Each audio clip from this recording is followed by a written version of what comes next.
Hello students, मैं करतार सिंह तंवर आपका English class में हार्दिक अभिनंदन करता हूं। I welcome all of you guys. आज हम लोग जो टॉपिक पढ़ने के लिए यहाँ हैं वो हमारा है ईडियम्स। देख रहे होंगे आप, बहुत ही इंपॉर्टेंट टॉपिक है ईडियम्स, जिसे हम हिंदी में मुहावरे कहते हैं। ये काफ़ी इंपॉर्टेंट टॉपिक है और लगभग लगभग हर एग्ज़ाम में आता है। ये बड़े से बड़े एग्ज़ाम जैसे कॉलेज लेक्चरर में भी है। आप लोग में से कुछ स्टूडेंट्स कॉलेज लेक्चरर के हैं, उनके लिए भी ये इम्पॉर्टेंट है। ये टॉपिक हाई कोर्ट एलडीसी में भी है। ये टॉपिक रीट के एग्ज़ाम में भी आता है, स्कूल लेक्चरर के एग्ज़ाम में भी आता है। ये लगभग लगभग ग्रामर के सभी जहाँ एग्ज़ाम्स होते हैं उनमें ईडियम्स पे क्वेश्चंस पूछता है। तो it's very very important topic और हम लोग बात करेंगे कि इस पे आरपीएससी कैसे क्वेश्चंस पूछती है और कैसे उनके आपको आंसर्स देने होते हैं। थोड़ी सी बात मैं पहले आपको बता दूं, ईडियम्स होते क्या हैं। ईडियम्स को हिंदी में हम लोग मुहावरे कहते हैं और ये इसमें कुछ शब्द होते हैं जिनका एक समूह होता है, ग्रुप ऑफ वर्ड्स, जिनका शाब्दिक अर्थ अगर देखा जाए, लिटरली मीनिंग अगर हम देखें तो वो अलग होता है और वास्तविक अर्थ जो रियल मीनिंग होता है वो इसका अलग होता है। जैसे मैं एक छोटा सा एग्जांपल दूं आपको। अगर हम बात करें ईडियम्स की, अगर हम बात करें तो एक एग्जांपल मैं ले रहा हूं, once in a blue moon. Once in a blue moon ये काफी इंपॉर्टेंट ईडियम है और मुहावरे होते क्या हैं वो आपको समझ में आएगा। देखिए, once in a blue moon, इसका अगर लिटरल मीनिंग निकालते हैं, इसका अगर आप शाब्दिक अर्थ करते हैं तो क्या निकलता है। वंस यानी एक बार, इन अ ब्लू मून नीले चांद में, एक बार नीले आसमान में, नीले चांद में। अब ये तो बड़ा अजीब सा अर्थ हो गया, इसका कोई मतलब हमें समझ में नहीं आया। तो इसका ये एक्चुअल जो मीनिंग है वो ये नहीं होता। Once in a blue moon ये मतलब एक, आप कहें कि एक ऐसा शब्द है, ब्लू मून ये एक ऐसा घटना है जो कई सालों में, कई महीनों में कोई एक बार होती है। Once in a blue moon, कभी कभार कोई ऐसा चांद, जनरली जो होता है वाइट कलर का होता है, पेल कलर का हो सकता है, बट ब्लू मून तो कोई ऐसी एक घटना है जो कभी कभार होती है, बहुत कम होती है, रेयरली होती है। तो इसका मीनिंग यही होता है, रेयरली, ऐसी घटनाएं जो कभी कभार होती हों, बहुत कम होती हों। तो ये इसका एक्चुअल मीनिंग है। तो लिटरल मीनिंग इनके अलग होते हैं और इनके जो एक्चुअल मीनिंग होते हैं वो अलग होते हैं। तो ईडियम्स ऐसे वर्ड्स का ग्रुप होता है जिनके शाब्दिक अर्थ अलग होते हैं और जिनके वास्तविक अर्थ अलग होते हैं। जैसे कि हमने देखा once in a blue moon, ऐसे बहुत सारे वर्ड्स होते हैं। मैंने आप लोगों को, जो हमारे स्टूडेंट्स हैं सृजन ऑनलाइन के या जैनित के, उनको हमने ये जो ईडियम्स हैं इनकी पीडीएफ आपको भेज रखी है, जिसमें बहुत सारे ईडियम्स हैं। मैंने कैटेगरी वाइज ए से बी के जितने वर्ड्स हैं, सी के, डी के, ऐसे बहुत सारे ईडियम्स जो बहुत इंपॉर्टेंट हैं, स्पेशली राजस्थान के जो एग्ज़ाम्स होने हैं उनके लिए। आरपीएससी में जो आते हैं या हमारा जो ये अधीनस्थ बोर्ड है उसमें जो क्वेश्चंस आ रहे हैं वहाँ के लिए, या रीट में जो क्वेश्चंस आते हैं, रीट के एग्ज़ाम जो माध्यमिक शिक्षा बोर्ड लेता है, हमारा राजस्थान बोर्ड जो लेता है, वहाँ जो क्वेश्चंस हैं उनके लिए मैंने नोट्स बना करके आपको पीडीएफ हमने भेज रखी है। उनको आप पढ़ें, उनको याद करें, और आपने याद कर भी लिए होंगे। डेली उसमें से 10-10, 5-5 जो है आप ईडियम्स याद करें। दे आर वेरी इंपॉर्टेंट, ठीक है ना। कभी ए के आपने 5-7 याद कर लिए, फिर बी के 5-7 याद कर लिए, ऐसे आप याद करते रहें, उनको मीनिंग समझें, उनको अपनी मेमोरी से कनेक्ट करें। उनके ना कुछ कनेक्शंस भी होते हैं जो मैं अभी आपको क्वेश्चन सॉल्व कराऊंगा तो बताऊंगा कि कैसे वो ईडियम बना होगा, क्यों बना है, उसके पीछे क्या लॉजिक कहता है। कि वो लॉजिक अगर आपको पकड़ में आ गया तो आपको उसको ना ऐसे रटना नहीं पड़ेगा, आपको केवल उसको क्रैम नहीं करना पड़ेगा। उसके लिए आप ना उसको समझ सकते हैं और अपने दिमाग से उसको कनेक्ट कर सकते हैं, वो ज़्यादा ज़रूरी है। मैं कोशिश करूँगा इन क्वेश्चन को सॉल्व कराते समय कि आपको वो सब बातें कनेक्ट हो सकें और आप उनको लॉन्ग टाइम तक आप उसको सस्टेन कर सकें, उसको याद रख सकें। ठीक है, तो हम लोग ईडियम्स के उन क्वेश्चंस पे बात करने वाले हैं जो आरपीएससी में या दूसरे जो एग्जाम्स हुए उनमें क्वेश्चंस पूछे गए हैं। ठीक है दोस्तों, आप तैयार हैं? हम लोग आगे बढ़ते हैं, क्वेश्चंस देखते हैं वन बाय वन। देखिए, ये पहला क्वेश्चन है हमारा। He to my advice, RPSC school lecturer, जो ग्रेड फर्स्ट का जो एग्ज़ाम होता है स्कूल लेक्चरर, 2011 में एक पेपर लिया आरपीएससी ने। ये पहला एग्ज़ाम था आरपीएससी के द्वारा जो स्कूल लेक्चरर के लिए लिया गया था। उसमें ईडियम्स पे क्या क्वेश्चन पूछे, क्या उसे हम सॉल्व कर सकते हैं? तो देखिए आप, ही टू माई एडवाइस, वो मेरे एडवाइस के प्रति कैसा है? Turned a blind eye, turned away from, turned a deaf ear, turned over there. यहां ये दो तो ईडियम्स ही नहीं है। टर्न्ड अवे फ्रॉम ये तो ईडियम ही नहीं है, और टर्न्ड ओवर देयर ये ईडियम ही नहीं है। यहां ईडियम आपके पास दो है, एक तो टर्न्ड अ ब्लाइंड आई और एक turned a deaf ear. Turned a blind eye, इसका मतलब होता है blind eye, turned a blind, आंखें जो हैं उनको आपने ब्लाइंड आई टर्न कर दिया, बना लिया। आप अंधे नहीं है, पर टर्न्ड अ ब्लाइंड, आपने आंखें बंद कर ली, देख करके भी आप अनदेखा कर रहे हैं। टर्न अ ब्लाइंड आई, आपने आंखों को ब्लाइंड बना दिया, देख करके आप अनदेखा कर रहे हैं। ठीक है ना, आपने आंखें मूंद ली, जो दिख रहा है उसको देख नहीं रहे हैं। ऐसा लग रहा है लोगों को कि शायद आप जो है ना देख करके अनदेखा कर रहे हैं। तो टर्न अ ब्लाइंड आई, तो उसने मेरी एडवाइस के प्रति देखकर अनदेखा कर दिया, ये है। और दूसरा क्या है? टर्न अ डेफ ईयर, ये वही है, ये कान से जुड़ा हुआ है। ब्लाइंड आई आंख से अंधा होना और कान से बहरा होना। टर्न अ डेफ ईयर, उसने जो है अपने कानों को डेफ कर लिया, टर्न करके उसने अपने कानों को बहरा बना लिया। मतलब वो सुन करके अनसुना कर रहा है, सुन करके अनसुना करना, टर्न अ डेफ ईयर। ठीक है ना, ये जो मैंने आपको पीडीएफ भेजी है उसमें इनके मीनिंग भी हैं। तो मैंने उसकी एडवाइस दी और उसने मेरी एडवाइस को सुन करके अनसुना कर दिया, ये सटीक बैठेगा। तो इसका आंसर होगा सी, turned a deaf year means सुन करके अनसुना करना, सुनकर अनसुना करना। आई होप समझ में आ गया होगा आप लोगों को। टर्न्ड अ डेफ ईयर, सुनकर अनसुना करना, टर्न अ डेफ ईयर, इसको डीफ नहीं कहते हैं, डेफ कहते हैं। और टर्न अ ब्लाइंड आई मतलब आंख मूंद लेना, देख करके अनदेखा करना। ठीक है, वो हो गया टर्न अ ब्लाइंड आई। तो हमारा आंसर होगा सी, पहले का आंसर हो जाएगा सी। अब ये मैंने क्वेश्चंस भी आपको दे रखे हैं, इनके आंसर्स भी की दे रखी है, तो उनको भी आप लोग देख लेना, और मैं सॉल्व भी करवा रहा हूं। अब चलते हैं हम लोग क्वेश्चन नंबर 2 पे। देखिए, after winning the world cup the cricket team was received by fans. World cup जीतने के बाद क्रिकेट टीम को फैंस के द्वारा, 2011 में ही क्वेश्चन आया है, और आपको ध्यान होगा 2011 में इंडिया ने वर्ल्ड कप जीता था क्रिकेट का। तो ये उसी के संदर्भ में, उस कॉन्टेक्स्ट में उन्होंने एक क्वेश्चन बना दिया कि वर्ल्ड कप जीतने के बाद क्रिकेट टीम को उसके फैंस के द्वारा स्वागत किया गया। स्वागत कैसे किया गया वो देखिए आप। Won their laurels with open arms, with a blink of an eye, with a pinch of salt. चारों ही ईडियम्स होते हैं। इन चारों ईडियम्स के मैं आपको मीनिंग समझा देता हूं ताकि आपको थोड़ा सा इजी रहे। वन देयर लॉरेल्स, लॉरेल्स होता है उपलब्धि, लॉरेल्स उपलब्धि, उन्होंने उपलब्धि हासिल की। वर्ल्ड कप जीतने बाद क्रिकेट जो टीम थी उसका स्वागत किया गया उसके फैंस द्वारा बहुत जबरदस्त तरीके से, ये होना चाहिए था। यहां पर है उन्होंने अपनी लॉरेल्स उपलब्धियां हासिल की, तो ईडियम है लेकिन यहां सटीक नहीं बैठेगा। With open arms, with open arms, खुली बाहों से, बहुत खुले दिल से स्वागत किया गया, बिल्कुल विद ओपन आर्म्स। जब कोई घर में आता है अच्छे काम करके तो परिवारजन या देश के वासी उनका विद ओपन आर्म्स, खुली बाहों से स्वागत करते हैं। तो ये ज़्यादा अच्छा है, विद ओपन आर्म्स, ये आंसर हो सकता है। देखते हैं आगे और कोई दूसरा option. With a blink of an eye, with a blink of an eye मतलब आंख पलक झपकते ही, तुरंत, वेरी सून, कोई काम बहुत जल्दी होता है।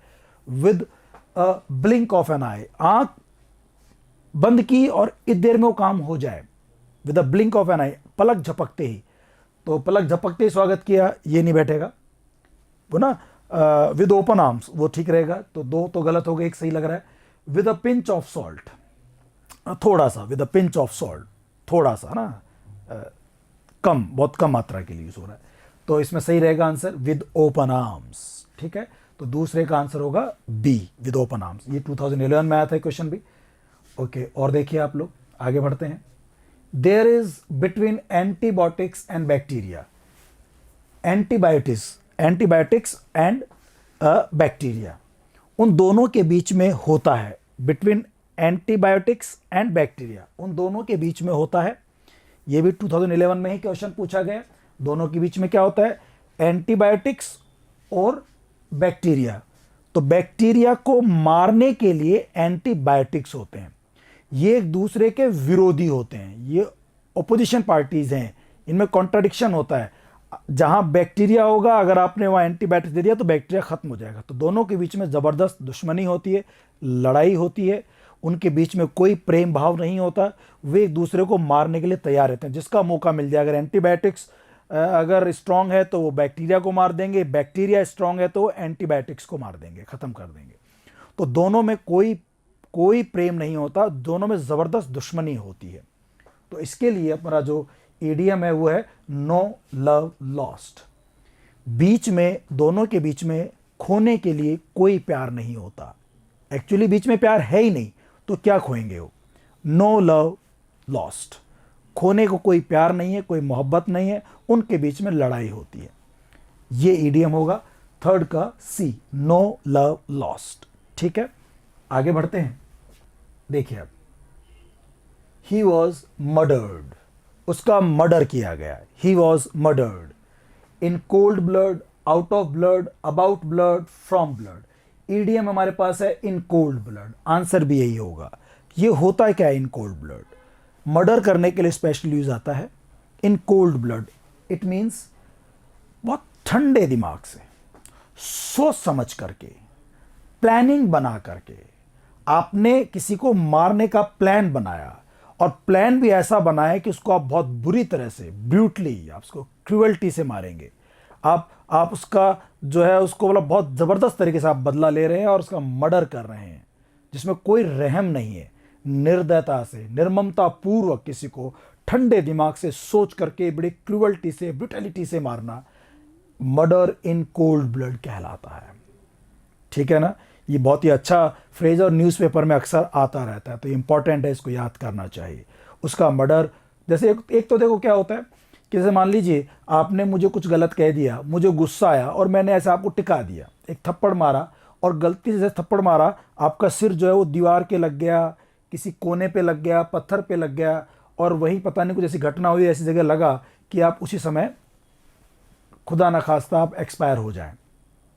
कोई भी, मतलब जिसको आपने मारा और वो आपने जानबूझ के नहीं मारना चाहा उसको, वो गुस्सा आया, एक मारा और उसके लगी और वो मर गया।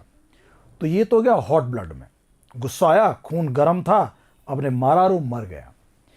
एक होता है कि बदला लेने के लिए सोच समझ करके आपने उसको मारना चाहा, तो आपने उसको बकायदा, जैसे वो जा रहा था उसको आपने अगवा किया, बोरी में डाला, गाड़ी के पीछे डिग्गी में डाला, जंगल में ले गए, और फिर वहाँ जा करके उसको मारा आपने। कैसे ठंडे दिमाग सोच करके, उसकी आंखों में सरिये घोंस रहे हैं, उसके नाखून खींच रहे हैं आप जो है उसे प्लास से, और उसको बुरी तरह से आप मार रहे हैं।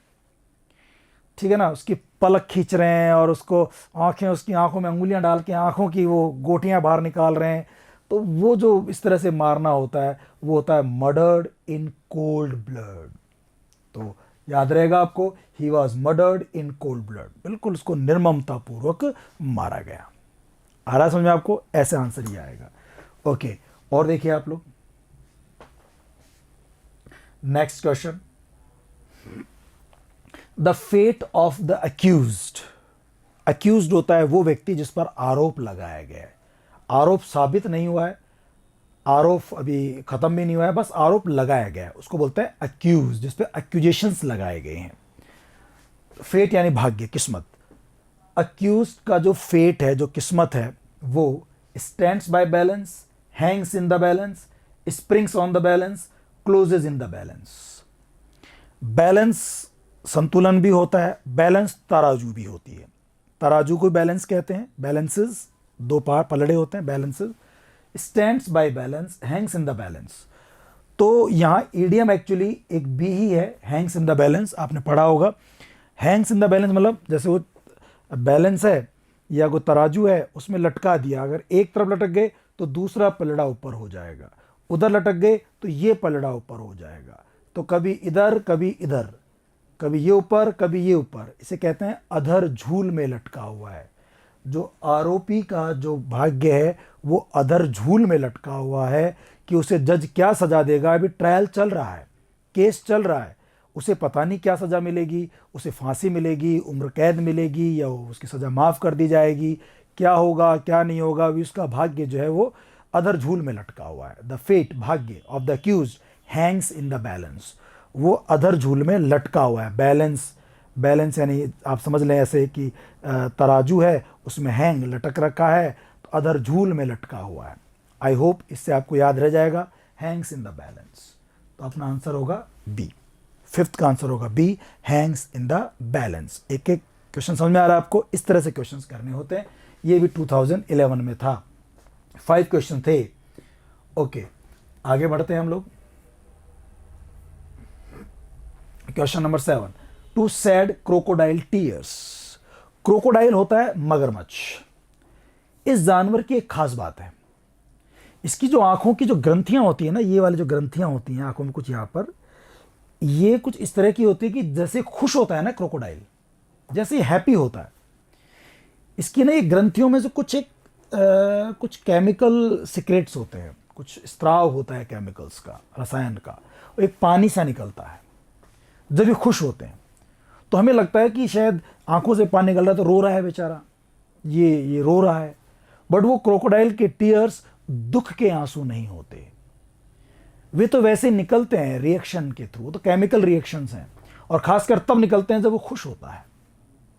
तो मगरमच्छी आंसू कहा जाता है इसको हिंदी में भी, कि मगरमच्छ के आंसू हैं ये, मतलब ये आंसू झूठे हैं, असली नहीं है, ये आंसू दुख के नहीं है। जैसे मान लीजिए आप किसी लेक, झील में या किसी रिवर में आप तैर रहे हैं और वहां पर कोई मगरमच्छ भी है, उसने आपको देख लिया, अब वो बड़ा खुश है कि यार आज तो भाई शिकार मिल गया अपने को।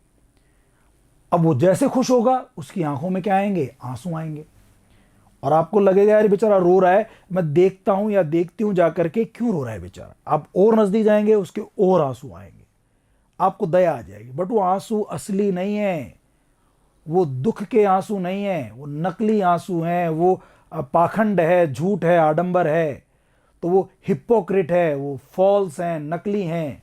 तो वो होना चाहिए इसका आंसर। देखो क्या होगा, गेट हिस्टेरिकल, मतलब थोड़ा हिस्टेरिकल हो जाना, सन की टाइप कुछ हो जाना। वो worry about the extinction of animals, कि जानवरों के अस्तित्व के बारे में आप चिंतित हैं, ये होता है इसका मतलब। बी हिपोक्रिटिकल, आडंबरी, झूठा दिखावा करने वाले। टू शेड फॉल्स टीयर्स, बिल्कुल सटीक बैठ रहा है, फॉल्स टीयर, झूठे आंसू बहाना, उसके लिए आप झूठे आंसू बहाते हैं और आप आडंबर करते हैं, ऐसा नाटक करते हैं, ढोंग करते हैं, झूठे दुख का ढोंग करते हैं। ये ठीक लग रहा है मुझे। और देख लीजिए, सिंसियरली ग्रीव फॉर समथिंग। अब सिंसियरली, वास्तव में सच्चे रूप से आप किसी चीज के लिए दुखी हैं, ग्रीव फॉर समथिंग, आप वास्तव में दुखी हैं। तो क्या ये मतलब है? नहीं, ये मतलब भी इसका नहीं है। सही मतलब होगा आप दुख का झूठा दिखावा कर रहे हैं, आप उसके लिए हिपोक्रिटिकल हैं, आप उसके लिए आडंबर कर रहे हैं। बात समझ में आ रही है आपको? ये वो क्वेश्चंस हैं जो 2011 में भी आए थे, ये 2014 का है। टू शेड क्रोकोडाइल मतलब समझ गए आप, मगरमच्छी आंसू बहाना या दुख का झूठा दिखावा करना। आई होप ये इडियम्स आपको इस तरह से याद हो जाएंगे। मैं आपको बहुत सारे क्वेश्चंस करवाने वाला हूं इसके ऊपर, ठीक है। देखिए आप लोग आगे, to call a spade a spade, ये भी बहुत इंपॉर्टेंट इडियम है। इसका क्या मतलब होता है? To call a spade. देखो, स्पेड वैसे दो शब्द मतलब होते हैं। स्पेड तो एक था वो मिट्टी खोदने के लिए जो फावड़ा होता है ना, उसको आप स्पेड कहते हैं। एक ताश के पत्तों में भी स्पेड होता है, जो ताश के 4 अलग अलग टाइप के पत्ते होते हैं ना, कलर, हिंदी में अपने ईंट बोलते हैं, ऐसे बोलते हैं, तो वहाँ स्पेड एक नाम होता है पत्ते का, गेम्स प्ले कार्ड्स के गेम में। तो स्पेड को स्पेड बोलना, अब उस ताश के गेम से भी ले सकते हैं कि कहीं स्पेड और आपने उसको स्पेड बोल दिया, या फावड़े को फावड़ा बोला कि ये नहीं बोल रही साहब एक लकड़ी का इंस्ट्रूमेंट जो मिट्टी को डिग करने में, खोदने में काम आता है, उस पर लकड़ी लगी होती है, पीछे हत्थे के लिए, हैंडल के लिए, और आगे एक लोहे का कुछ लगा होता है, वो स्पेड होता है। अरे भैया इतना लंबा चौड़ा क्यों बोल रहा है? घुमा घुमा के बात क्यों कर रहा है, फावड़े को सीधा फावड़ा बोल दे, कॉल अ स्पेड, क्यों फालतू में घुमा घुमा के बात कर रहे हो। इसको घुमा घुमा के बात करने को बोलते हैं बीट अबाउट द बुश। एक मुहावरा है, आप याद करना, beat about the bush. Bush होती है झाड़ी, और झाड़ी से कोई सांप निकला, बाहर आया, आप जैसे पीछे भागे वो झाड़ी में वापस घुस गया। अब आपको सांप से डर भी लगता है, तो आप क्या कर रहे हैं, एक लाठी आपने ली और उस झाड़ी के चारों तरफ आप लाठी से मार रहे हैं, मर जा सांप, मर जा सांप, और वो मर नहीं रहा है क्योंकि वो तो झाड़ी के अंदर बिल में घुस गया। तो कैसे मारेंगे उसको आप लोग, ठीक है ना। आप तो केवल बाहर ही बाहर बीट कर रहे हैं, बीट अबाउट द बुश की मर जा सांप, मर जा, कैसे मरेगा बेचारा, कैसे मारेंगे उसको आप तो फालतू की बात करें। सीधा अगर मारना है तो बिल में डंडा घोंसो, सांप अपने आप मर जाएगा। बट आप तो क्या कर रहे हैं, बीट अबाउट द बुश, उस बुश के चारों ओर ही, अबाउट द बुश, उसके आसपास ही लाठी से पीटे जा रहे हैं, सांप नहीं मरने वाला उससे। Don't beat about the bush. घुमा फिरा के बात मत करो, इधर उधर की बातें मत करो। कॉल अ स्पेड, फावड़े को फावड़ा बोलो, जो है पत्ता उसको वही पत्ता बोलो, सीधी बात करो बिना घुमाए, ठीक ना, क्लियर कट बात करने के लिए बोलते हैं कॉल अ स्पेड। 2014 में और फिर 16 में भी, 14 में स्कूल लेक्चर एग्जाम हुआ और उसके बाद जो अगला पेपर हुआ स्कूल लेक्चरर का, उसमें भी ये क्वेश्चन आ गया। इसका मतलब इंपॉर्टेंट है, कॉल अ स्पेड। तो क्या इसका मतलब टू प्ले कार्ड्स खेलना होता है, ये स्पेड कार्ड कार्ड का पत्ता होता है, तो क्या कार्ड खेलना होता है, नहीं। To be arrogant and adamant, बहुत ही घमंडी और जिद्दी होना होता है क्या, नहीं। To speak without mincing words, ये सही है। मिन्स यानी मिलाना, कीमा बनाना, चीज़ों को घुमा फिरा के मिलाना, ठीक है ना, उसके बिना बोलना। स्पीक विदाउट मिन्सिंग वर्ड, बिना शब्दों की घालम घेल के, बिना उनको मिलाए सीधा सपाट बोलना कहलाता है कॉल अ स्पेड। एक है to be confident of yourself, अपने आप को कॉन्फिडेंट, नहीं, ये विदाउट मिन्सिंग वर्ड्स, बिना शब्दों की घालम घेल, बिना इधर उधर की बातें करे, सीधा बात करना, जो भी आप कहना चाहते हैं, टू से समथिंग स्ट्रेट फॉरवर्ड, सीधी बात करना, that is known as call a spade. I hope आपको इडियम समझ में आ रहे होंगे। बहुत सिंपल से फंडे हैं, इनको दिमाग में डाल लो। स्पेड यानी ताश के पत्ते, जो जैसा पत्ता है उसको वही बोलो। ऐसे उल्टा सीधे नहीं गेम में करते हैं कि यार वो बता, चल ये पत्ता ये हो सकता है, सीधा बता दे भाई तेरे पास स्पेड है, ये ओके। ये हो गया। इसके बाद हम लोग आगे चलते हैं नेक्स्ट क्वेश्चन पे। देखिए, to weather the storm, storm होता है तूफान, और वेदर के दो मतलब होते हैं। एक तो होता है मौसम, तो यहां मौसम से मतलब नहीं है। वेदर का मतलब मौसम नहीं, आप डिक्शनरी में चेक करेंगे, वेदर का मतलब होता है सामना करना भी, मुसीबत का सामना करना भी होता है। वेदर मतलब एक शील्ड, एक रुकावट पैदा करना और लड़ना, आप है ना, ऐसे किसी को रोकना, स्टॉर्म को वेदर करना, रोकना, उसका सामना करना, डटकर मुकाबला करना। टू वेदर द स्टॉर्म, समस्या का डटकर सामना करना। स्टॉर्म यानी तूफान, जिंदगी में तूफान आ गया मतलब समस्या आ गई, स्टॉर्म तो ये हो गया। और वेदर यानी उसको रोकना, उसका विरोध करना, उससे लड़ना, सामना करना, फेस करना मुसीबत को। तो टू विदस्टैंड हैवी रेन्स, भारी बारिश में खड़े रहना, ये तो लिटरल मीनिंग होगा, शाब्दिक, ये मतलब नहीं है। टू सर्वाइव अ क्राइसिस, एक आपके जीवन में कोई क्राइसिस आया, संकट आया, और उस संकट में ना आप सर्वाइव कर गए, आपने डटकर मुकाबला कर लिया, जिंदा बच के आ गए आप क्राइसिस से, ये इसका मतलब है। टू सर्वाइव अ क्राइसिस, कि आप किसी क्राइसिस में, किसी संकट से बचकर आ गए, निकलकर बाहर आ गए, that is survive a crisis. मतलब यही सही आंसर। बाकी तो टू फॉल अ प्रे, शिकार हो जाना, क्राइसिस को बनाना नहीं, क्राइसिस से सर्वाइव हो जाना, बच करके निकल जाना, मुसीबत का सामना करना, डटकर मुकाबला करना। वेदर द स्टॉर्म, ये क्वेश्चन और रिपीट होगा आगे, बट यहां तक समझ में आ गया होगा आपको। ओके, आगे बढ़ते हैं हम लोग। तो एक एक आपको समझ में आ रहे होंगे इडियम। अभी हम लोग क्वेश्चन नंबर 9 पे देखते हैं। To rest on one's laurels, to rest on one's laurels. Laurels अभी पहले आया था, तो विन द लॉरेल्स आया था पहले क्वेश्चन में। लॉरेल्स का मतलब होता है उपलब्धि, अचीवमेंट। आपने जीवन में क्या उपलब्धि हासिल की, विन द लॉरेल्स, जिंदगी में उपलब्धि हासिल करना, ये तो हो गया विन द लॉरेल्स। लॉरेल्स मतलब उपलब्धि। एक होता है rest on one's laurels. One's laurels मतलब आपने कोई जिंदगी में उपलब्धि हासिल की, कुछ आपने जिंदगी में उपलब्धि हासिल की, बढ़िया, और उसके बाद ना अब रेस्ट करना शुरू कर दिया आपने, अब आराम में आ गए कि ठीक है यार अब तो जिंदगी में जो करना था कर लिया, अब कुछ नहीं करना अपने को। जैसे नहीं होता, आप में से कोई गवर्नमेंट जॉब में लग गया, मान लो कोई छोटी 3rd ग्रेड की जॉब में लग गया, आपको लगा यार अब ठीक है अब मुझे कुछ नहीं करना, अब जॉब लगनी थी गवर्नमेंट एक बार, अब लग गई, लोगों को साबित कर दिया, अब हम जिंदगी भर मजे करेंगे। ये तो हो गया, ये कहलाता है रेस्ट ऑन वंस लॉरेल्स, कि आप अपनी, वंस मतलब कोई भी बंदा अपनी उसकी लॉरेल्स, जैसे ही rest on his laurels, she के लिए हर आ जाएगा, तो ये वन जो है ये पजेसिव डिटर्मिनर है वन के लिए, वन का वंस होता है। अपनी उपलब्धि पे रेस्ट करना मतलब अब नहीं करेंगे काम, अब रिटायर हो गए आप, अब आप काम नहीं करेंगे। एक लोग अलग होते हैं, they don't rest on their laurels, वे अपने लॉरेल्स पर रेस्ट नहीं करते हैं, दे वर्क हार्ड कंटिन्यूअसली, वो आगे बढ़ने की कोशिश करते रहते हैं। वो जानते हैं कि the sky is the limit, कि पाने की कोई हद नहीं है, स्काई है, पूरा आसमान पड़ा है, जितना भी हासिल कर सको करो, स्काई इज द लिमिट। वो रुकते नहीं है, दे don't rest on their laurels, वो अपने लॉरेल्स पर रेस्ट नहीं करते हैं, ठीक है ना। ऐसे लोगों को आप जो कहते हैं कि वो अच्छे आगे बढ़ने वाले। कुछ होते हैं रेस्ट ऑन देयर लॉरेल्स, वो आराम करते हैं, टायर हो जाते हैं, थक गए कि अब नहीं करेंगे, बस आगे नहीं बढ़ेंगे, अब हमें ग्रेड 3rd मिल गया, अब आगे नहीं बढ़ेंगे। कुछ होते हैं ग्रेड 3rd के बाद ग्रेड 2nd में भी जाएंगे, फिर वो स्कूल लेक्चरर भी बनेंगे, फिर वो RS की भी तैयारी करेंगे, वहाँ बन गए, फिर IAS की तैयारी, वो आगे बढ़, IAS बनने के बाद भी वो आगे बढ़ने की सोचते रहेंगे। तो ये होता है रेस्ट ऑन वंस लॉरेल्स। तो मेरी सलाह ये है कि we should not rest on our laurels, हमें अपने लॉरेल्स पर रेस्ट नहीं करना चाहिए और आगे बढ़ने की कोशिश करते रहनी चाहिए। तो ये है कि to depend on one's destiny, अपनी किस्मत पर डिपेंड करना, to become a restless person, बेचैन आदमी बन जाना। तो कहीं ना कहीं थोड़ा सा ये मिलता जुलता सा लग रहा है, देखो एक दो तो वो कन्फ्यूजन्स करने वाले आपको मीनिंग देगा। To retire from active life, आपकी जो एक्टिव लाइफ है, आप काम कर रहे थे, पढ़ रहे थे, पढ़ते पढ़ते आप रुक गए, आप रिटायर हो गए, अब नहीं काम करना। To crave for undue popularity, कि आप जो है ना अनड्यू पॉपुलरिटी, बिल्कुल अनुचित, अनड्यू, ड्यू यानी था उचित, अनड्यू, आप अनुचित तरीके से, गलत तरीके से पॉपुलरिटी चाहने के लिए इच्छा रखते हैं। क्रेव आपकी इच्छा है, नहीं ये तो माइनर, ये तो नेगेटिव मीनिंग हो गया।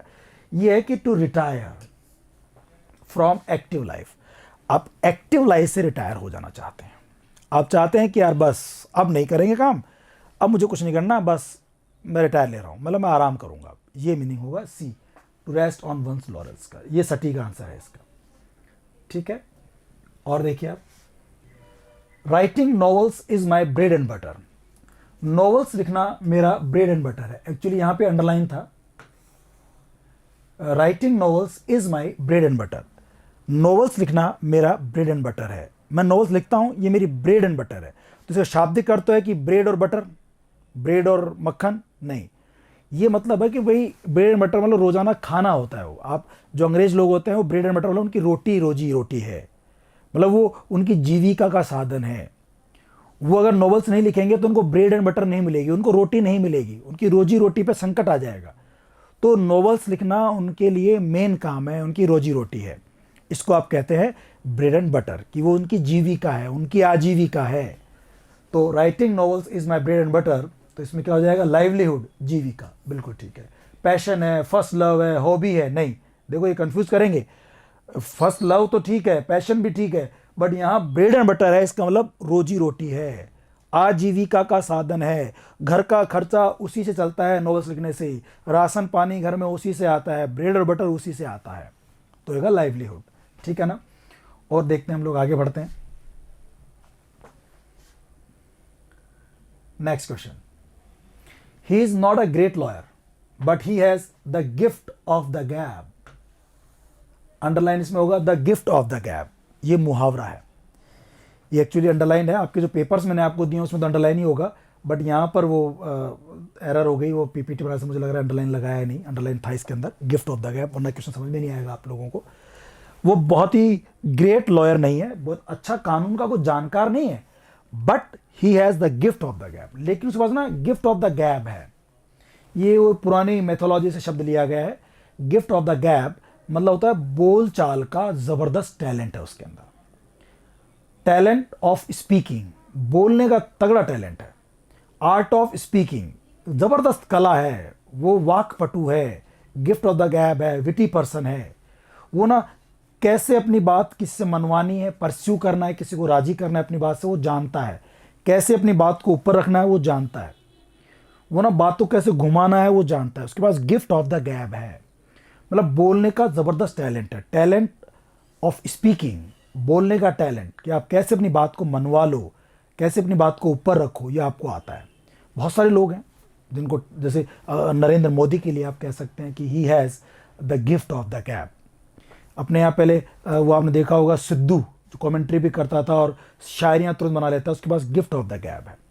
अभी कमेंट्री करने में आकाश चोपड़ा है, उसके पास गिफ्ट ऑफ द गैप है। कैसे शब्दों घुमाते हैं, कैसे बातें करते हैं वो लोग। तो ऐसे लॉयर्स में, टीचर्स में, प्रोफेसर्स में, ठीक है ना, इन लोगों में ना गिफ्ट ऑफ द गैप होना चाहिए। लीडर्स में, पॉलिटिशियंस में गिफ्ट ऑफ द गैप।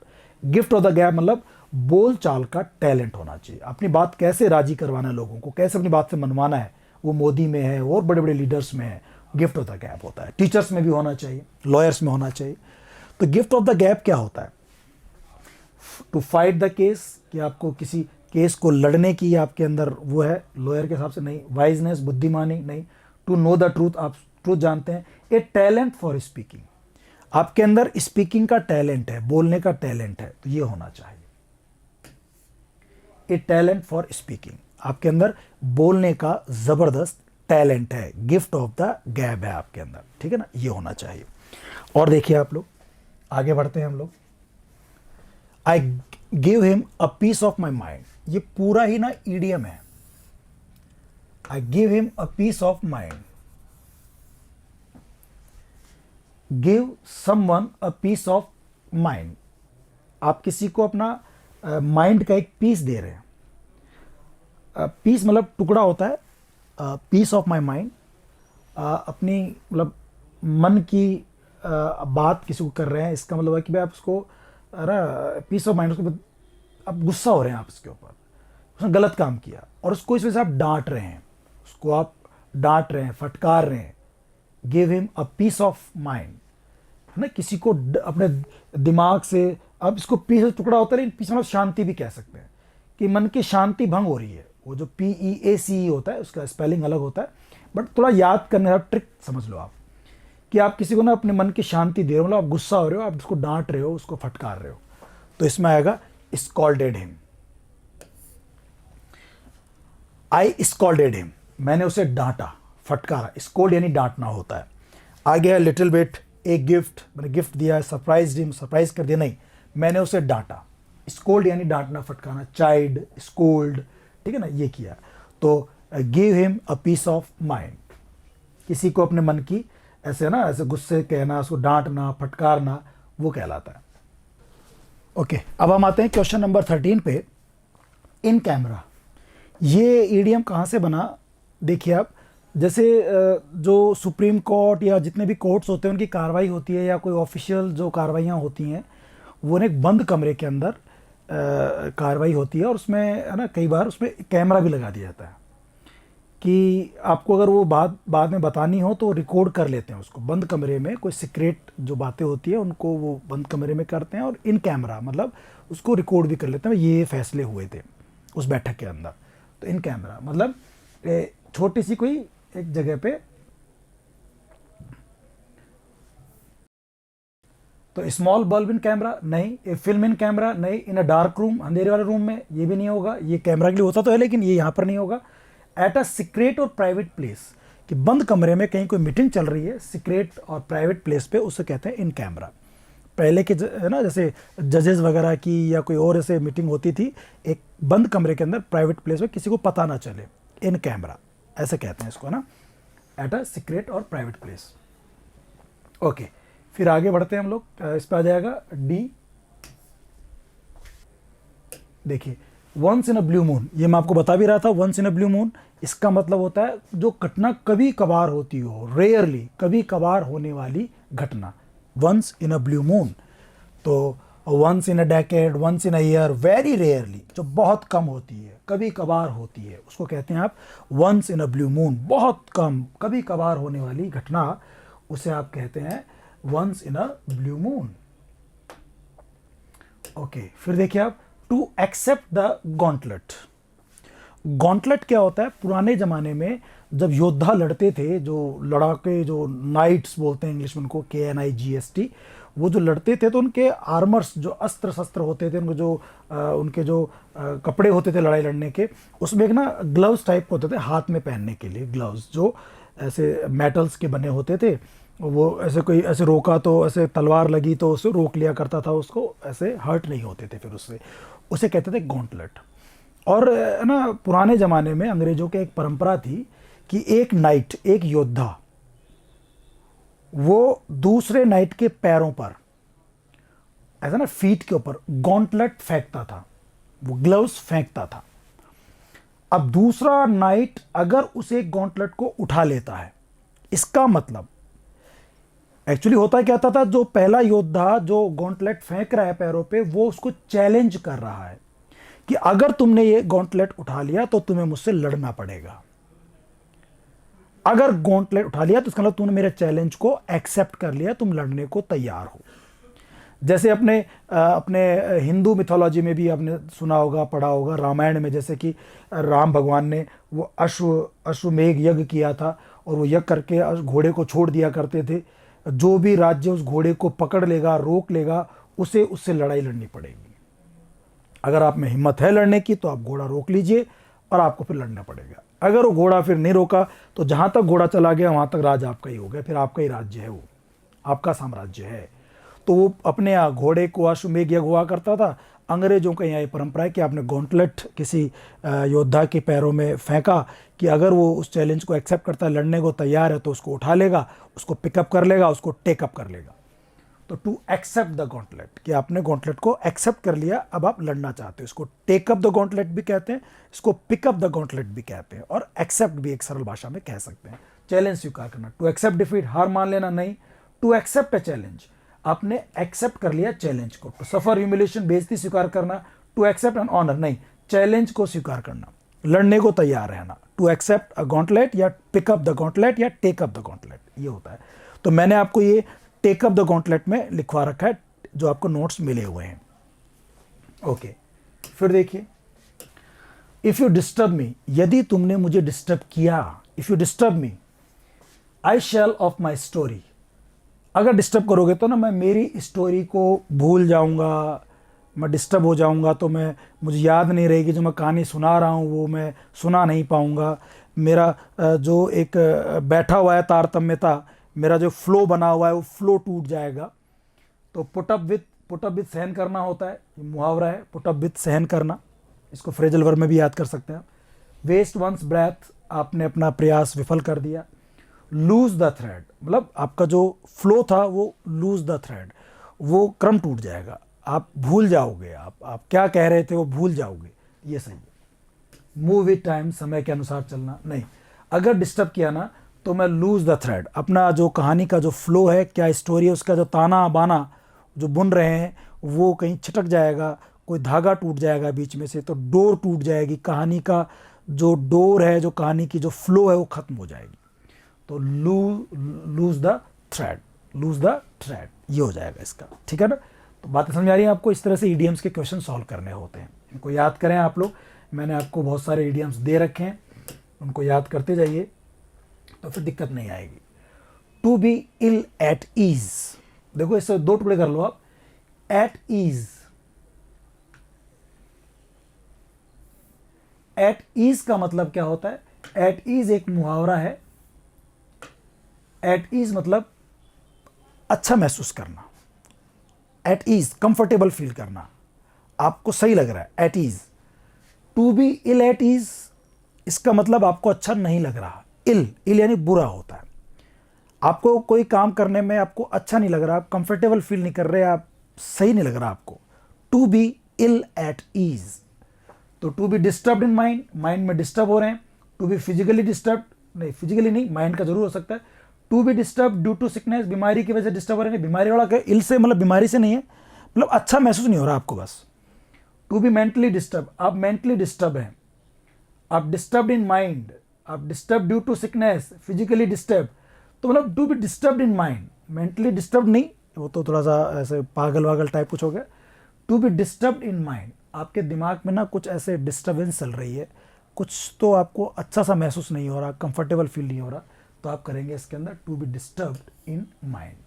ठीक है, ये कॉलेज लेक्चरर के एग्जाम में आया था, to be disturbed in mind, कि आपके दिमाग में आपको कुछ डिस्टर्बेंस चल रही है, कुछ आपको प्रॉब्लम चल रही है, अपना अच्छा महसूस नहीं कर रहे हैं, कंफर्टेबल फील नहीं कर रहे हैं, उसके लिए यूज़ करते हैं। ओके, आगे बढ़ते हैं।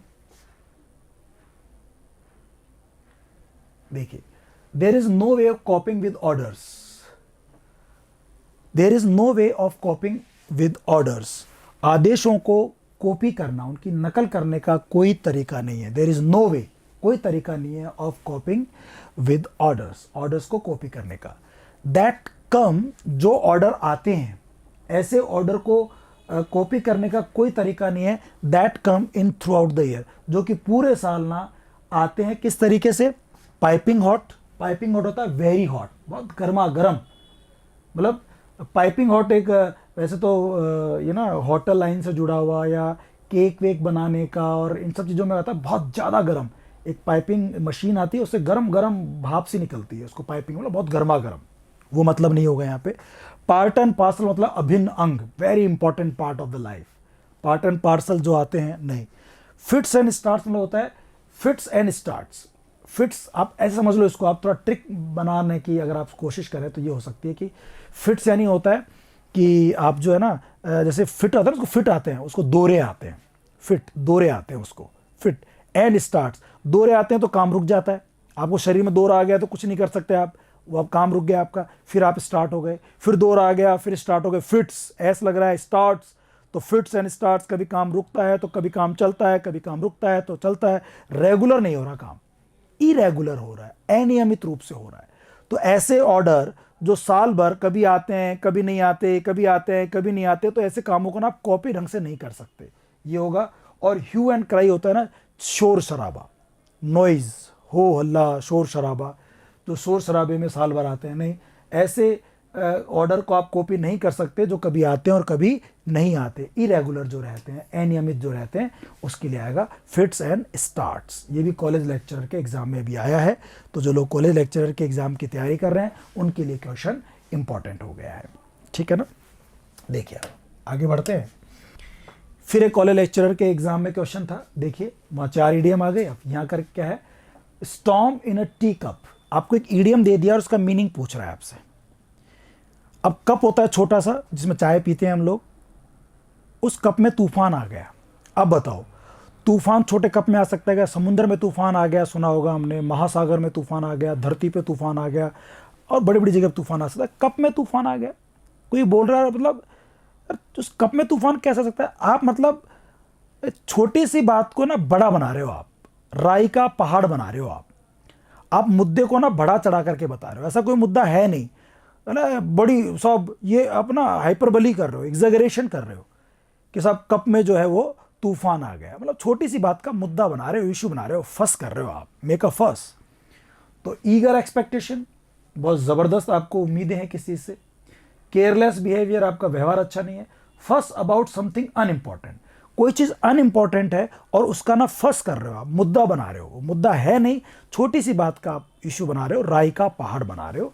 तो ये मतलब होता है इसका, fuss about something unimportant. An easy task नहीं। Storm in a tea cup मतलब राई का पहाड़ बनाना, तो कप में तूफान आना मतलब छोटी सी बात का मुद्दा बना देना। फस अबाउट समथिंग अनइम्पॉर्टेंट, कोई अनइम्पॉर्टेंट चीज़ है उसका आपने मुद्दा बना दिया, इसके लिए आप यूज़ करते हैं storm in a tea cup. Okay, तो आई होप आपको बातें समझ में आ रही होंगी। ऐसे करके हम लोग आगे बढ़ते हैं। ओके, क्वेश्चन नंबर 20 देखिए आप। She is no unhappy that she is ready with anyone who contradicts her. She is no unhappy, उसको ना इस बात से कभी कोई दुख नहीं होता। शी इज नो अनहैप्पी, उसे इस बात से दुख नहीं होता दैट शी इज रेडी, कि वो तैयार रहती है, विद एनीवन हु कॉन्ट्राडिक्ट्स हर, जो भी उसको कॉन्ट्राडिक्ट करता है, जो भी कोई उसके खिलाफ बोलता है, जो भी कोई उसका विरोध करता है, वो उससे ना कभी भी to play up, to pick a quarrel, go along, to play down, to pick a quarrel, इसका मतलब वो ना कभी भी झगड़ा करने से डरती नहीं है। पिकअप क्वारल, पिकअप क्वारल मतलब झगड़ा ही मोल ले लेती है। और इस बात से कोई दुख नहीं होता, शी इज नो अनहैप्पी, उसे इस बात का कोई दुख नहीं होता कि she is ready to pick up a quarrel, कि वो झगड़ा मोल लेने को तैयार रहती है, वो झगड़ने को तैयार रहती है with anyone who contradicts her, किसी के साथ भी जो उससे कॉन्ट्राडिक्ट करते हैं। कोई भी व्यक्ति जो उससे कॉन्ट्राडिक्ट करता है, जो उससे झगड़ा करता है, वो उससे लड़ने को तैयार रहती है। To pick up a quarrel, to pick a quarrel, ठीक है, ये हो जाएगा टू पिक अ क्वारल। अब आगे चलते हैं, देखिए a wild goose chase, grade second 2011 में आया था, ये जो सीनियर टीचर्स होते हैं ग्रेड सेकंड उसके एग्जाम में आया हुआ है। A wild goose chase, wild goose यानी जंगली हंस, जंगली हंस का चेस करना, पीछा करना। अभी एक्चुअली ये ऐसे ट्रिक्स मान सकते हैं दो तरीके से, कि भाई एक तो मान लो कि भाई वाइल्ड गूस जो होते हैं ना वो एक एक्सटिंक्शन वाली जाति है, बहुत कम होते हैं, अगर आप ढूंढना चाहते हैं तो उनका चांस मिलने का बहुत ही कम है। और दूसरा से मान सकते हो भाई जो गूज होते हैं, जो हंस वगैरह होते हैं, वो तो पानी में होते हैं, उनको ढूंढना है तो पानी में जाओ, जंगल में क्यों ढूंढ रहे हो, जंगल में ढूंढोगे तो मिलेंगे नहीं, ठीक है ना। तो ये तो वो खोज हो गई कि आप खोज रहे हैं और वो मिलने वाला चीज़ नहीं है, वो मिलेगा नहीं आपको, ठीक है ना। ए वाइल्ड गूज चेस, बेमतलब कि आप कोशिश कर रहे हैं, ऐसा कुछ होगा नहीं, आप करे जाओ कोशिश भले, लेकिन उससे कोई फल नहीं मिलने वाला आपको। तो फुलिश एंड फ्रूटलेस सर्च, पहला ही मिल गया हमको आंसर। ए फुलिश, बेवकूफ़ी, और फ्रूटलेस, फ्रूटलेस मतलब जिसका कोई फल नहीं मिलेगा, निरर्थक है, ऐसी सर्च आप कर रहे हैं, कोई फ़ायदा नहीं मिलने वाला उससे। फुलिश बट फ्रूटफुल सर्च, ये फ्रूटफुल होता नहीं, फ्रूटलेस होगा। ढूंढे जाओ, फुलिश बेवकूफ़ी कर रहे हो आप, जंगल में हंस को ढूंढ रहे हो आप, वो मिलेगा नहीं, ये बहुत कम चांस है इसका, ये बेकार कोशिश है। फुलिश है, बेवकूफ़ी है, फ्रूटलेस बेकार है, इसको कोई फल नहीं मिलने वाला, निष्फल होगा, ये इसका मतलब हो जाएगा। 21 का ए हो जाएगा, ठीक है ना। और देखिए आप लोग,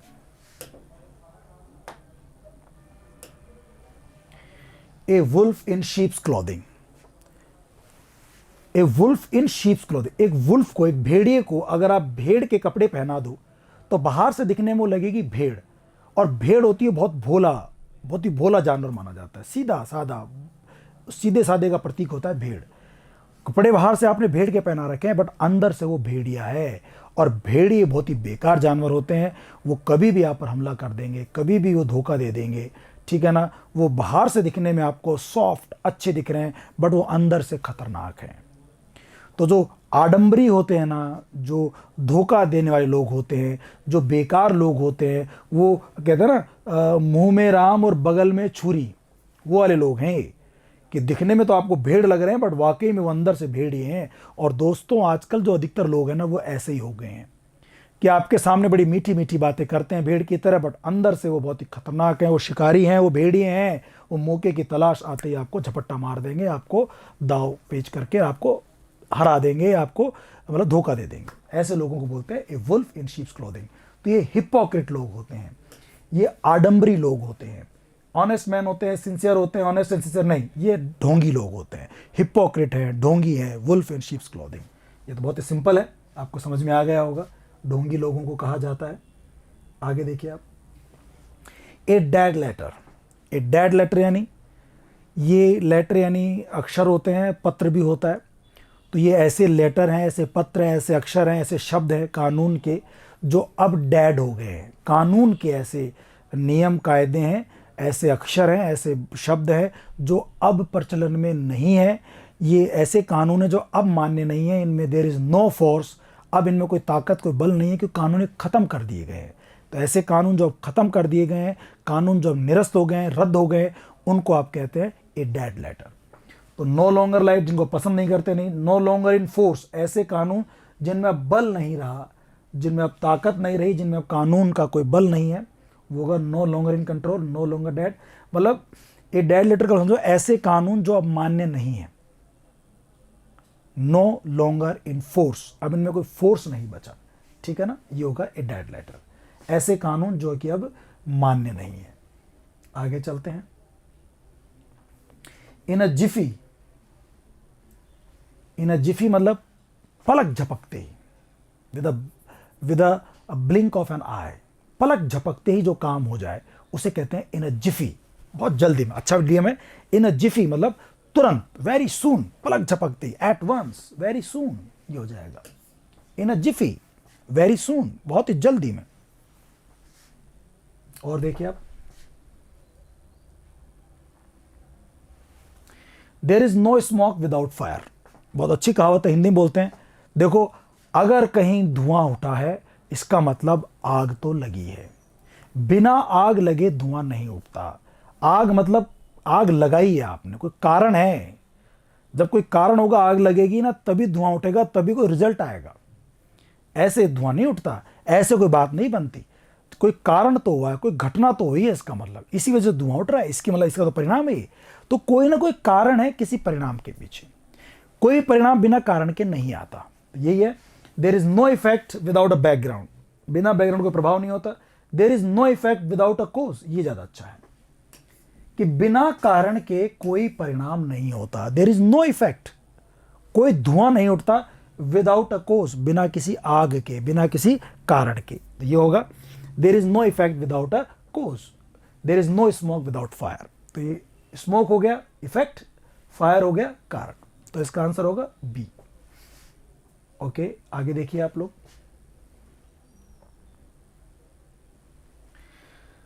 the directors of the company put their heads together to solve the problem. देखो यहां पर ये अंडरलाइन है, put their heads together, put their heads together, ये अंडरलाइन होगा। Put their heads together, directors ने प्रॉब्लम को सॉल्व करने के लिए अपने जो सिर थे, हेड्स थे, दिमाग था, उनको साथ में लगाया। पुट देयर हेड्स टुगेदर, अपने दिमाग, अपने अपने सबने दिमाग लगाए। पुट देयर हेड्स टुगेदर, सब अपना अपना दिमाग लगा रहे हैं कि समस्या को कैसे सॉल्व किया जाए। दिमाग लगा रहे हैं मतलब एक दूसरे को सलाह दे रहे हैं कि यार ऐसा कर लेते हैं, नहीं नहीं ऐसा कर लेते हैं, ठीक है ऐसा करते हैं। तो they are consulting each other, one another. वो कंसल्ट कर रहे हैं एक दूसरे से, अपने दिमाग को पचा रहे हैं, लगा रहे हैं। पुट देयर हेड्स टुगेदर, तो क्या आएगा, कंसल्टेड वन अनदर। एक दूसरे से क्या कर रहे हैं, वो कंसल्ट कर रहे हैं, विचार विमर्श कर रहे हैं, और फिर वो किसी न किसी रीजन, उस कारण को निकालने के लिए तैयार हो रहे हैं, मतलब परिणाम निकालने के तैयार, कंसल्ट कर रहे हैं एक दूसरे से। आगे देखो, टू वेदर द स्टॉर्म, ये हम पढ़ चुके पहले। स्टॉर्म यानी तूफान, समस्या, वेदर यानी सामना करना, किसी समस्या का सामना करना, सर्वाइव करना किसी क्राइसिस से, ये हमने पहले पढ़ा था। देखिए आप क्या है, to be out in bad weather, बुरे मौसम से बाहर आ जाना। To survive in difficult times, ज़्यादा अच्छा है कि किसी डिफिकल्ट टाइम, बुरे समय में सर्वाइव कर जाना। वहाँ था क्राइसिस, पहले क्वेश्चन आया था उसमें क्राइसिस था, क्राइसिस सर्वाइव कर जाना या डिफिकल्ट सिचुएशन से सर्वाइव कर जाना, बच के निकल जाना। बिल्कुल सही बात है, ये हो जाएगा, ठीक है। और देखिए आप इसके बाद next, a fish out of water, a fish out of water. आपको ध्यान है कि जो फिश होती है वो पानी में रहती है। आपने वो छोटी सी कविता भी सुनी होगी बचपन में, मछली जल की रानी है, जीवन ही उसका पानी है, हाथ लगाओ डर जाएगी, बाहर निकालो मर जाएगी। तो फिश आउट ऑफ वाटर, अगर आपने फिश को पानी से बाहर निकाल लिया तो या तो वो मर जाएगी, या वो तड़पेगी, या वो परेशान होगी। तड़पेगी, परेशान होगी। A fish out of water, उसको लगेगा यार मैं कहाँ आ गई, मेरा जीवन तो पानी है, मैं तो पानी में खुश रहती हूँ, मुझे बाहर क्यों निकाल दिया। वो ना बड़ी अजीब सा महसूस करेगी। ऐसे ही मान लो आप लोग मान लीजिए गांव के हैं और आपको शहर में ले जाया जाए और वो ज़्यादा एडिकेट से काम करने हो, वहाँ टेबल पे खाना स्पून से, फोक से खाना हो, चबा चबा खाना है, मुंह नहीं खोलना है, प्रॉपर तरीके से बैठ के खाना खाना है, कपड़े ढंग से पहनने हैं। या शहर के आदमी को गांव ले जाया जाए, गोबर के अंदर काम करना है, खेतों में काम करना है, तो वो ना असहज महसूस करेंगे, अजीब सा महसूस करेंगे, हम कहाँ आ गए, स्ट्रेंज सिचुएशन में, अजीब स्थिति में हम लोग फंस गए हैं। तो फिश आउट ऑफ वाटर मतलब अजीब जगह फंस जाना, बेचैन हो जाना नए माहौल में जो उसका माहौल नहीं है। तो face to face with death, मौत का सामना करना नहीं। In want of a house, घर की इच्छा रखना नहीं। डिटरमाइन टू लिव, जिंदा रहने के निश्चय करना। इन अ स्ट्रेंज सिचुएशन, एक अजीब स्थिति में आ जाना। पानी से बाहर आ गई मछली, अजीब स्थिति में आ गई, अब वो बेचैन महसूस कर रही है। तो इसमें होगा इन अ स्ट्रेंज सिचुएशन, ठीक है ना। इसके बाद देखते हैं हम लोग, एक दो और पढ़ते हैं। Make hay while the sunshine, hay होता है चारा, घास फूस जो खेतों से निकाला जाता है, फसल कटने के बाद जो गेहूं दाने निकालने के बाद जो चीज़ बचती है चारा, उसको हे कहते हैं। घास फूस, चारा, हे। वाइल द सनशाइन, ये आप सब जानते होंगे, जो किसान लोग हैं उन सबको पता है, या जो गांव से जुड़े हुए हैं और नहीं भी जुड़े हो तो पता है कि भाई फसल निकल गई और वो जो पौधे होते हैं वो गेहूं के, बाजरे के, किसी ज्वार के, वो ना गीले होते हैं, वो सजीव थे, वो पानी ले रहे थे तो हरे गीले होते हैं, सूखने के बाद भी उनको जीव रहता है उनमें, वो बिल्कुल सूखे हुए नहीं होते हैं। उनको अगर प्रॉपर घास फूस बनाना है और फिर उसको इकट्ठा करना है, भंडार करना है उसका, तो ना उसको प्रॉपर तरीके सुखा करके फिर उसको काट पीट करके फिर भंडार में, स्टोरेज में भरा जाता है। अगर आपने खेतों में से गेहूं निकाल लिया और गीले उनको ही जो उनके फसल है, उनकी जो शीफ काटने के बाद जो चीज़ें बचती हैं, अगर उसको आपने सीधा गीला काट करके अगर स्टोरेज कर दिया तो ना उनमें फफूंद आ जाएगी, वो सड़ जाएंगे, गल जाएंगे, ख़राब हो जाएंगे। तो अच्छा है कि उनको पहले आप सुखाएं, और सुखाएंगे कब? जब सनशाइन होती है, जब सूरज चमक रहा होता है। और अंग्रेज़ों की यहाँ बात कर रहे हैं, वहाँ क्या होता है, ठंड बहुत ज़्यादा पड़ती है, धूप बहुत कम आती है, इसलिए आप देखो कि वहाँ के लोगों के स्किन में भी कुछ प्रॉब्लम्स होती हैं, वाइट रहती है और दाने दाने से बन जाते हैं, क्योंकि उनमें धूप नहीं आती है। अब जब धूप आई तब तो आपने उस चारे को सुखाया नहीं, धूप का उसका आपने मौके का फ़ायदा उठाया नहीं। जब थोड़ी गर्मी सी थी, धूप आई, उसको सुखाते, घर में स्टोरेज कर लेते, वो काम नहीं किया आपने। हे नहीं बनाया, घास फूस चारा जानवरों के लिए नहीं बनाया आपने सनशाइन को मिस कर दिया। सूरज का जो उग रहा था, धूप जो आ रही थी खिली खिली, उसको मिस कर गए, और अब वो कुछ नहीं हो सकता। तो make hay while the sunshine, जब सनशाइन हो रहा हो, जब सूरज चमक रहा हो, तभी आप हे बना सकते हो। अगर सूरज चमकना बंद हो गया, धूप चली गई, गर्मियाँ चली गई, अब सर्दियाँ आ गई, तो अब वो काम नहीं कर सकते। अब उस मौके का आपने फ़ायदा नहीं उठाया, तो मौके का फ़ायदा उठाना है ना, फुल जो है एडवांटेज लेना किसी चीज़ का, वो होता है make hay while the sunshine. जब सूरज चमक रहा हो ना, तो हे बना लो, मौके का फ़ायदा उठा लो। Use the sunshine for harvesting, फसल काटने के लिए सनशाइन यूज करना नहीं। Be active during the day, दिन के दौरान एक्टिव रहना नहीं। Be merry during the summer, गर्मी दौरान मौज मस्ती करना नहीं। Make maximum use of given opportunity, दिए गए मौके का, सनशाइन है उसका भरपूर फायदा उठाओ, मैक्सिमम अपॉर्चुनिटी, खूब फायदा उठाओ, ये कहलाता है make maximum use of given opportunity, यानी कि make hay while the sun shine. एक और इडियम देखते हैं हम लोग, नीड ऑफ द आवर। बहुत सिंपल सा है, need of the hour. Hour यानी यहाँ पे समय है, टाइम है, और नीड यानी डिमांड, आवश्यकता, ज़रूरत।